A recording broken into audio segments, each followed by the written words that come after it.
chapter Shin Zayin in Hemshechayim Beis. That's chapter 307, volume 1.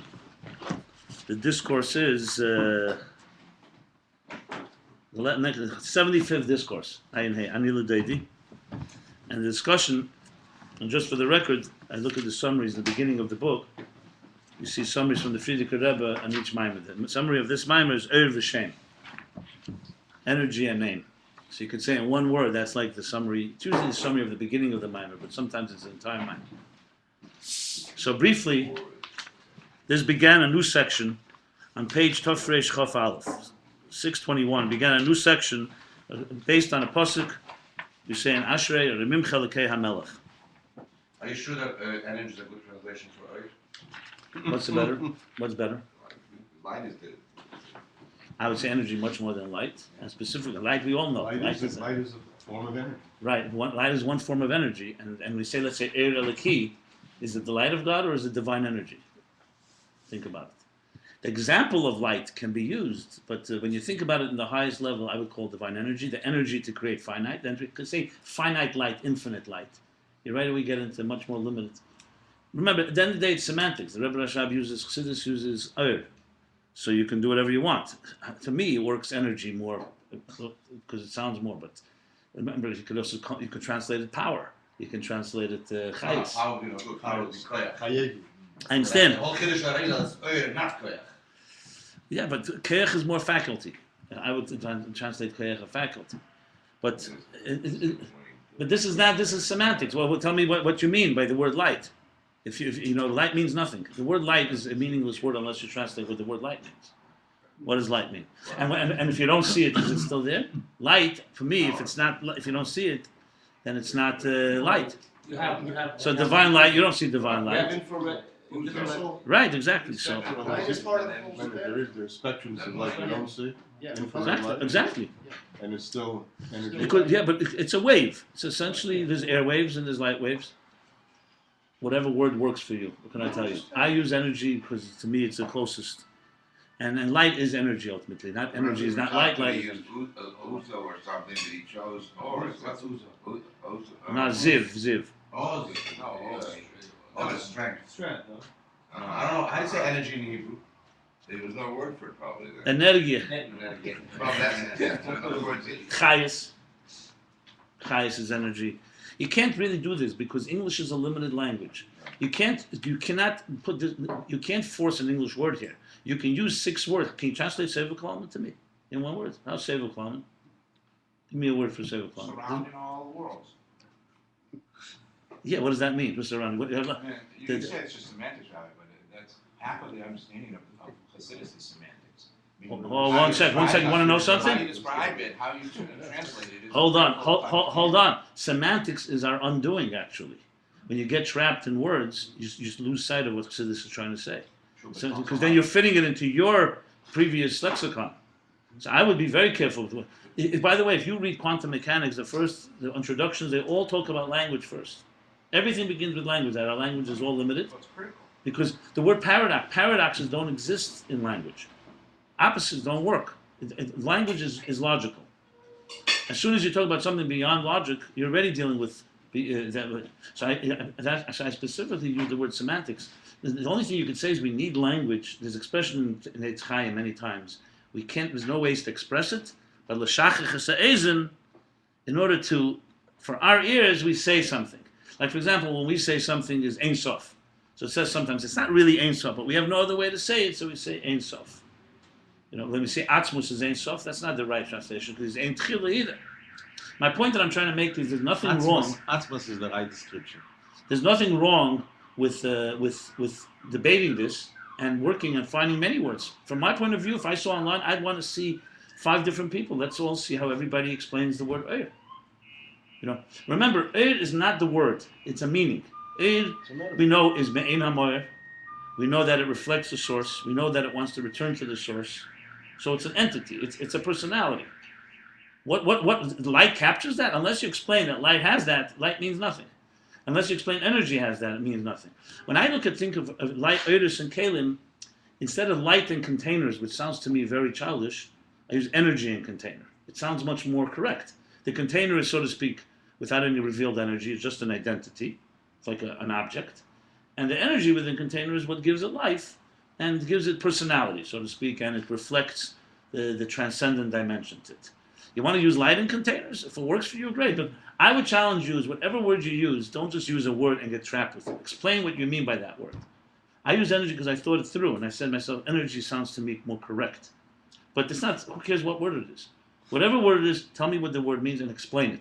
Because that's the biggest problem. We all get trapped in words, light, and we move on.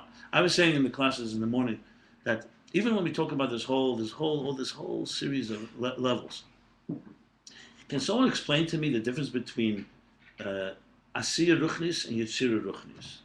We say there's levels. We know there's a physical world and we can observe it. Now we also know that this has spiritual energy within it, or spiritual light, whatever you like. Now, so we could relate to the spiritual. Here's an example the Rebbe Rashab often gives. Chassidus gives. Imagine you see a physical apple. You close your eyes and you imagine the apple. So the image of the apple, you could say, is a certain type of ruchnius of the apple. Not ruchnius as in God energy, but something on a more sublime level, the same object. How many abstractions like that can you go? I would say we can only go one or two. So we talk about Atzilus, and then we talk about Akudim, and we talk about Ak, then we talk about Lifnei HaTzimtzum. So I have a simple question. We're talking about all these levels. Tell me what I mean. Explain to me the abstraction from Geshem to Ruach, and then explain the image of the apple. What's the ruchnis of the image of the apple? How far can you go? I would say we probably could go maybe one or two levels. They say, Nachum Goldschmidt said that the Rebbe's brother, Label, had such a Havana Chassidus, he was able to speak about Chassidus all the way to 3 levels before the Tzimtzum, after the Tzimtzum, without using one word from Chassidus, explaining these type of abstractions. Now that is an achievement. I'm just saying it just to show you how language is so limited. But it's critical to trust. After. Now, before the Tzimtzum, it's critical to know we can't even talk about before the Tzimtzum. Because if we could talk about before the Tzimtzum, you wouldn't have needed a Tzimtzum. The whole point of the Tzimtzum is we can't exist without energy. So how can we talk about it? So we found the line that the Rebbe Rashab says that Be'etzem, it's higher than Hasogim. But intuitively, we can intuit what's going on there. Yes, it's an expression in the middle of something. Anyway, the point I'm making here is that the most important thing to learn Chassidus is not trying to understand what it says, it's trying to realize that you don't get anything. And once you start getting that, once you know you don't get it, you start relating. Because our tools are so limited. We don't think in terms. We think always in tangible terms. And then we try to fit Ruchnis into our tangible terms. That's why I'm elaborating, because it's so critical to realize that language is absolutely inadequate. I saw it. I every time you read anything about quantum physics by the real masters, they always start. They say, get rid of your language, stop thinking the way you usually think, or else you'll never get it. Because there you have what they call fuzzy reality, states of probability, uncertainty. It's all opposite of everything we know. You know every time you throw an object up, it's going to fall. You know every time you hit a billiard ball this way, it's going to go that way. It's predictable to the T. You know exactly when the sun is going to rise. Everything in nature is predictable. So the whole idea that there's a reality that's not predictable can go this way and that way, and when you know, Schrodinger's cat, that analogy they give. The cat's alive and dead at the same time. It makes absolutely no sense. Even for those that have mastered it, it's still, you have to constantly say to yourself, you know what? Logic doesn't make really logic. They also say that nobody understands and nobody knows, just like we say of Precisely. But you know, it's exactly lahavdil what Hashem told Moshe. You want to see me, you can't see me. Right. There's no way you can see me. You can see me by not looking. The problem is when we wonder, if you want, now this is not this in quantum mechanics you can wonder why did God create something that's so improbable, but this is very simple. Why? You want a relationship with God and still be you? In your grubkeit and yeshus? It doesn't work that way. You want a relationship, you're going to have to give up something. Not give up your metzius, but give up your perspective. You're not going to have your perspective and have God figure it out. It just doesn't work. That's impossible from our point of view. That's why you need all these stepping stones. That's why you need interfaces. Because there's no way that you and your yeshus can relate it. So if it's going to come easy to you, rest assured that means that you haven't done anything for it. So that's why I think these concepts are critical that you break the way you think. That's why I'm saying so when you start to fit it into words that make sense to us, I think it defeats the purpose. It's like the guy that goes to the bookstore and asks the manager there, where's the self-help section? So she says, but if I told you, it would defeat the purpose. You know? Yes. So, now, don't get me wrong. That's why we use words, but the words are here only to use to so-called strip it of our preconceived notion, and then get to a more abler place. Like you said, Seveklam surrounding the world. You know what bothers me there? First of all, it's as literal as it gets, and it means nothing. What means surrounding the world? The satellite also surrounds. Seveklam is much more than that. The problem is, you don't want a translation. You want to understand what it means in a place that's beyond, the real place, which is a reality, an energy that's beyond existence. That's really what it is. Whereas Mamalakalam is the energy within existence. See, here, for example, light is inadequate. The light, what you can say, Seveklam is the light beyond existence, and Malakam is the light within existence. So you start what means light. See, energy, I understand as being, it's like transcendent energy, feminine energy, masculine energy, refractive. Anyway. But even the Hebrew words, I'm sure the master would say are inadequate. I mean, they're Yeah, but at least they're being used by the source. So, yeah, it's true. By the way, it's true. When someone sees Eir, it all comes down to what you understand what the word means. That's what Shachar is amazing. Whenever you hear the Rebbeim speak, you'll hear them take the same words and say, "You think Eir means Eir?" They'll say such words. It means something else completely.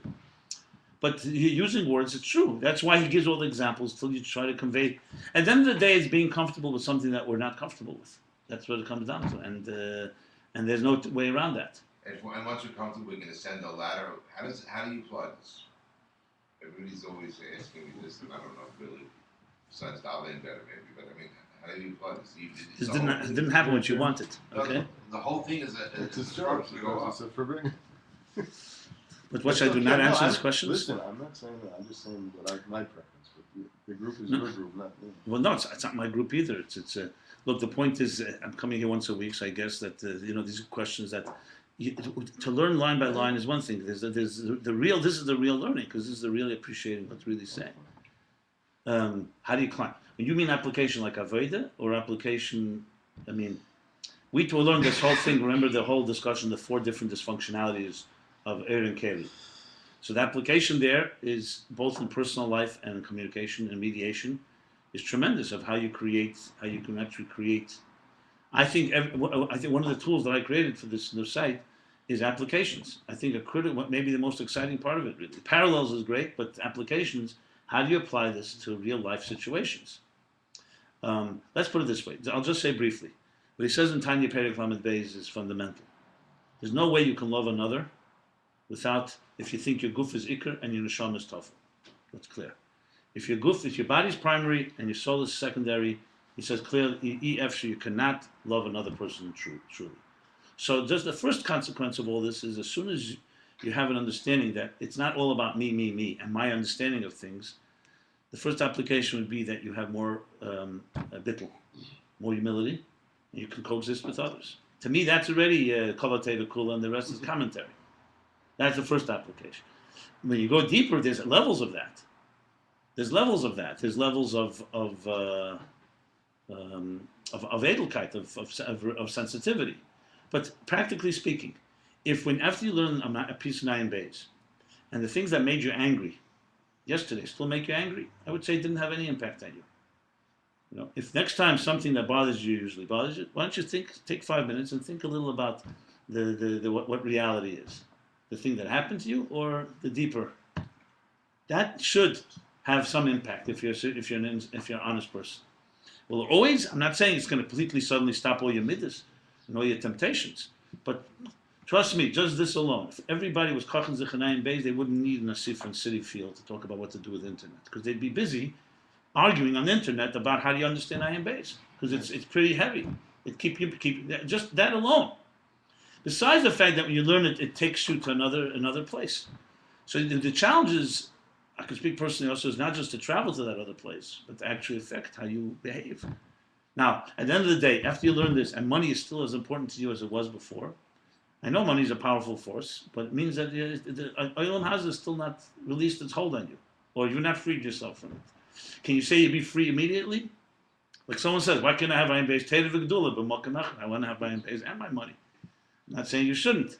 The question is how obsessed you are, and What ultimately do you see as success in this lifetime? Real Chassidim, understanding of my Chassidus for them was success. That they didn't need anything else. I can't say that's for all of us, but somewhat, if you make, let's say, 90% is Elam Haza and the 10% success is this, we already have some achievement. And I'm just giving certain basic applications. And then there's the personal stuff, things that we deal with on a daily basis, with our spouses, with our children, with other people, with our own psychological stuff. I mean, even psychological healing, ultimately, you're either going to fight demons or you're going to bring in more light. If this becomes a place that fills up your psyche somewhat, automatically you have to become a healthier person because you're right away dealing with things that are very positive. I mean, all this is about giving hope at the end of the day. This is not Musa. This is not how bad we are.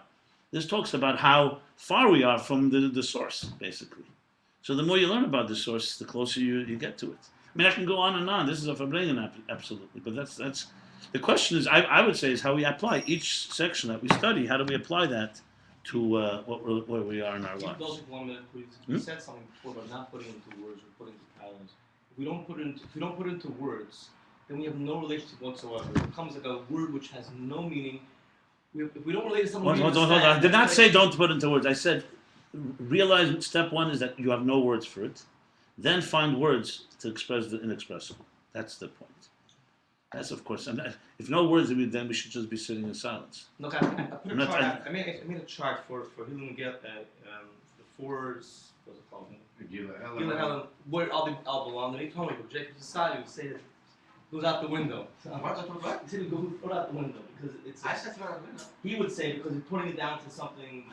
You're putting it down to something hard. I actually like that chart. No, I know, but he wouldn't like it because you're putting it down to something hard. No, Rabbi Jacob. Yeah. What? I don't Jacob? understand. He wants to like. He wants to. Now, first of all, Don't misunderstand. You love that chart. Okay, I didn't maybe. say that. no. I would like to see it. No, the idea of charting this and mapping all this is great, but we have to look at it and make sure that it's not mapped in our terms. Oh, okay. Yeah. Don't misunderstand. Don't misunderstand. Okay. No, there's nothing. Actually, it's a very good chart. Okay, no, I'm all. We even spoke about mapping the spiritual genome, right? That's what we want to do. Okay. I think it's a great job, but I'm just saying that the first thing that everything is language. If I was teaching Chassidus to beginners, like from the beginning. I mean, maybe we're all beginners, but like students, the first I would dedicate months just on language. I would get them out of the language. I would teach them beyond the regular language that they use. There's no way. Shulchan Aruch, Gemara, you don't need to get out of language. Chassidus, 100%. That's the first thing. I could show you 100 examples in our discussions how we have distorted the tools in understanding Chassidus. Immediately, how you learn it, how you take a word. It's all about really getting away from your initial understanding to another way of looking at it. Because at the end of the day, you know what the real problem was? Like the Tzemach Tzedek writes in the beginning of Sherem Shmitzvah Satfilah. Why didn't they teach Kabbalah? He said because you megashim the inyanim. What does that mean? One of the biggest things that the Kabbalists were against, which they didn't want, was because you megashim it. It means you anthropomorphize it basically. Not just God. You can't say God doesn't have hands and ears and eyes and You take ruchnistic things and fit it into your box instead of the other way around. And when you learn Kabbalah, it's easy to do because Kabbalah gives constantly physical examples, even sexual examples. And if someone telling you that's not what you're supposed to be doing, you do what ended up happening. Jacob Frank did this. Shabtai Tzvi did this. They turned Kabbalah into their own indulgence. So the first step is, how do you teach someone to abstract, to get beyond? Like I just said, you want to talk about Atzilus? Let's talk about Atzilus. Let's talk about Ruchnis. We have a physical world. Can you explain to me? I would insist that every student in my class explain to me, I want everyone to explain to me in 1 minute, explain to me the word Ruchnis. What is the word Ruchnis? And don't use the word spiritual. Explain to me in simple English for someone.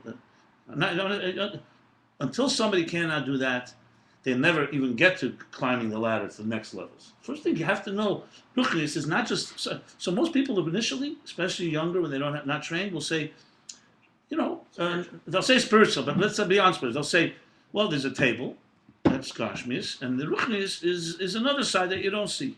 They almost are saying that it's another Gashmi, but we just happen not to see it. And you have to teach them, it doesn't, then if you ask them one simple question, tell me, Gashmis we know is defined by space and time. What about Ruchnis? Oh, now It's very hard. Can you think out of space and time?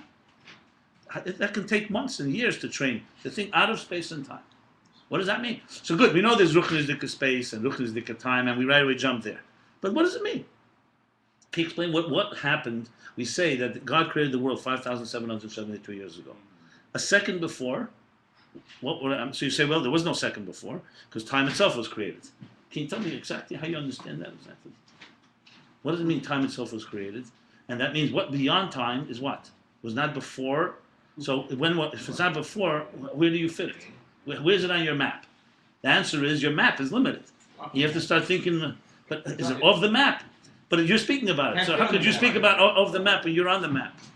I'm not saying you can, by the way. You could if you start, but you need training. This is called challenging your stretching your brain. This is called bending your brain. What means before? And then let's talk about beyond space. Where's Atzilus? Neshamas are in Gan Eden. There are millions of neshamas right now in Gan Eden. So we think, you don't think too much, you think Gan Eden, okay, some invisible place, not in outer space, beyond outer space. And there's a lot of neshamas hanging around there. And once in a while, they come and visit us or something. But where is this? Is it beyond outer space? Is it beyond the solar system? In other words, it's forcing you to think in terms of where, but the truth is it's all here. But here is not here. The truth is, the problem is that Zman Mokim is the limit, not that's limited. That's real reality. Then you start realizing, 1 second, my whole Zman Mokim that I understand is not real, or is only one small part of it. So I'm trying to fit everything into my limited time Zman Mokim. This is a long discussion. I'm just trying to point out that this is really where you want to go with Chassidus and so on. And talk about Atzmus, before the Tzimtzum, before and after the Tzimtzum. But I'm thinking more, what you said at one point. You said language is not it's an inadequate cleave for the whole thing. It's for understanding the interface that we're talking about. It's inadequate. So then, maybe what we could suggest is that what would be a better way to apprehend the divine? If it's not language, I mean, we ultimately in Chassidus Torah we're called Medaber. Hold on. Maybe you could say that, like I was thinking when you said that, what's very interesting. If language itself is so limiting to our understanding, it's one way of understanding God, but it's not. It's a makshava, but dibur. But what about Maisa? Meaning that, for example, quantum mechanics. You could have all this elaborate theory, but unless they could prove it, unless these quantum physicists could prove it with experientially in this physical world, that there was a parallel scientific understanding and reality of the world that deals with probabilities and not determinate. So that makes their case so much more stronger. That's their whole basis.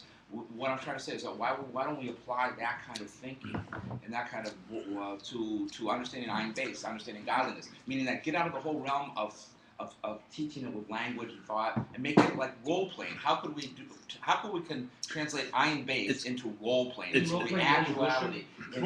But speech is more a nice revelation of God. No, your point is very well taken, and I'll answer it.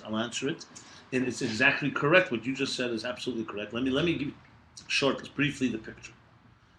First of all, two stories I want to tell you, or two short anecdotes. One is the Alter Rebbe, the famous story that Rebbe told at Purim Tavshin Chai. So he went to Shklov, which is a big scholarly city. He gave the speech there, he gave a drasha in Torah, and he saw they didn't get through, or didn't get through enough. So that's when the famous niggin, Tamuru ki teiv havaya, right? Versuchten zet that the Eberste is good. And from there came the pisgum that when you have a question, you don't have an answer, you tell a story. Now if that doesn't work, you sing a song. So we know Chassidus, it's Teres Chassidus, Negune Chassidus, and Minhagi Chassidus, life, Fabrengen. So that's first of all. There's no way that it's just purely even the Torah itself. But at the end of the day, the doctrine is in the Torah. The Negina reaches a place and conveys a divine truth that no matter what you learn will never fully be comprehended. But then there's something else. This is the interesting part. Negina, the song, is supposed to permeate so much that when you read the words, it's like singing. So at the end of the day, Dibra Torah B'Losh B'Nei, God gave us language. He put Torah into language, and he said that though initially, just like Gashmis itself, though initially Gashmis will hide Ruchnius, though initially language conceals the deeper meaning, if you allow yourself, you can even bring that deeper meaning into language, but you'll need to broaden the containers of that language. That's why you have metaphors, and that's why you have nagin, and that's why you have. Now you talk about role play. Absolutely, I was once at an event. This woman did excellent. She called it bibliodrama. Bibliodrama. Her name was Unterman, Yael Unterman. She's in Jerusalem, from England. She's a granddaughter of one of the Ashkenazic chief rabbis of the 60s, Unterman. And brilliant, and she did this bibliodrama. She took Bible stories and acted them out and had the people participate. It brought the whole thing alive. For example, she had a group and she said, okay, what was God thinking a second before he created man? And then someone said he was lonely, he was frustrated, he was angry, he was sadistic, things like that. It puts you into, You mean not sadistic? No, the other one. Masochistic. Right. Masochistic. Right. No, my point, he created something in his own image. Who does such a thing? Narcissistic. My point is, absolutely, you do whatever it takes to make it come alive. And language, I say limited. Remember, at the end of the day, God gave us language. Basically, when you tell someone, I love you, is it the word love, is it a semantic thing, or the word is a symbol for a much deeper emotion? And when you say it, you're expressing the inexpressible. Poetry is based on that. It's all about trying to convey something that initially is not good. To talk about the weather, about sports, about superficial things is not much. But liba lepuma legalia, the deepest things in your heart you cannot reveal. And yet, we're told, bridge even that, express it. And what did Moshe say when he said to the Eibishter, I want to see your face? He says, I know I can't see it. I still want to see what I can't see, basically. So Hashem said to him, you can see it by not looking. The whole explanation there. We learned last week that the communication, the Eibishter spoke in the Son of Mars was basically like taking the energy and sort of putting it into like a vehicle to bring it into the world. And now it's trapped in the world, but to get it back out, we have to take the words and it had something here, like an idea here was put into words of being able to communicate it. Correct. And now you have the idea again, you have the words to recreate the idea, like reverse engineer it. So when you read it, you have to, in your mind, try to reverse engineer what the Mitzvah Rebbe wrote in here to try to get what was in his head. What was in his head. You have to take it back, put it to the page, you have to get the page and recreate in your head what was, or try. We were calling it retracing the steps. Yeah, absolutely. Correct. Absolutely. Absolutely. Look, the reason that there was a tzimtzum was because we could not contain, an independent reality could not contain such intense and absolutely intense infinite truth. So there's concealed. So now you have the emergence of these empty or seemingly empty containers at some point. Our job is to, it's not airtight, it's in there, but it's concealed. Our job is to start opening up and letting a little glimmer in, the kav, and slowly you expand, and you're reverse engineering. That's exactly what you're doing. And more comes until a point where you can be your existence and also experience that which is before the tzimtzum, which is Mashiach's times, and even beyond. That's exactly the process. But there's only one way to do it. You can't bring that. That's why you have to first identify that your language. You don't want to fit Chassidus into language that defeats its purpose. At the same time, you do want to relate to it. That's why the interface is the key here. Everything is interface. Partially you, partially divine. There's no way around that. And it all comes down to where you stand as you climb. Want to learn something inside, or are we done? Huh? You know what? I'm going to do even something smarter.